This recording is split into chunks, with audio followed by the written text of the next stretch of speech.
भारत को trade deal पर blackmail करने वाले अमेरिका पर रूस और चीन ने ताबड़तोड़ हमले शुरू कर दिए हैं। रूस और चीन ने पीएम मोदी का काम आसान कर दिया है। पीएम मोदी अपने फैसले पर टिके हुए हैं। भारत अमेरिका को बोल चुका है कि ट्रेड डील होगी तो उसमें हमारा भी फायदा होना चाहिए। इतना करने के बाद पीएम मोदी शांत बैठ गए हैं और डोनाल्ड ट्रंप का ड्रामा देख रहे हैं। पीएम मोदी ये भी देख रहे हैं कि कैसे डोनाल्ड ट्रंप को अपना नया मोटिवेशनल स्पीकर घोषित करने वाली विपक्षी पार्टियां भारत की तेजी से बढ़ती हुई अर्थव्यवस्था को मरी हुई इकोनॉमी कह रही हैं। Everybody knows that the Indian economy is a dead economy.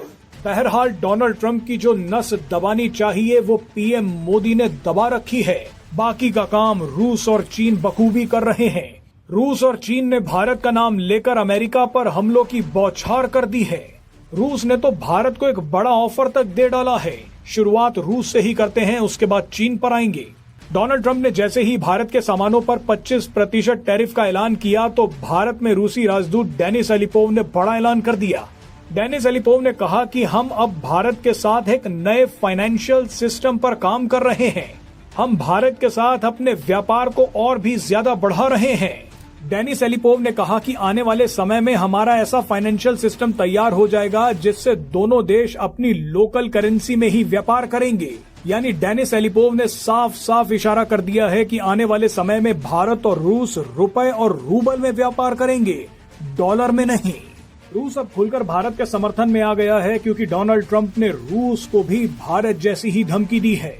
Trump ने रूस से कहा है कि जल्दी यूक्रेन से जंग लड़नी बंद करो और शांति प्रस्ताव पर साइन करो, नहीं तो मैं नए सैंक्शंस लगा दूंगा। इसके जवाब में सबसे पहले तो रूस ने यूक्रेन पर दोबारा हमला कर दिया। इसके बाद रूस ने कहा कि हमें सैंक्शंस का नाम लेकर डराने की जरूरत नहीं है।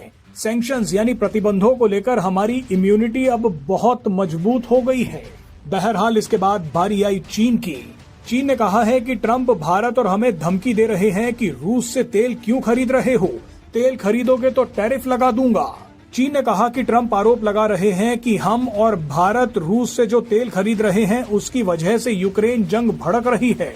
ऐसे में हम ट्रंप को आईना दिखाना चाहते हैं कि रूस से व्यापार तो आप भी कर रहे हैं और पश्चिमी देश भी, तो सिर्फ जंग भड़काने का आरोप भारत और चीन पर क्यों लगाया जा रहा है। चीन ने ये बयान संयुक्त राष्ट्र सुरक्षा परिषद की बैठक में दिया है। आइए आपको ये बयान सुनवाते हैं।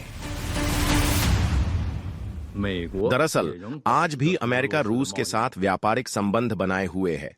अगर अमेरिका खुद ऐसा कर रहा है तो फिर दूसरों को इसकी इजाजत क्यों नहीं है।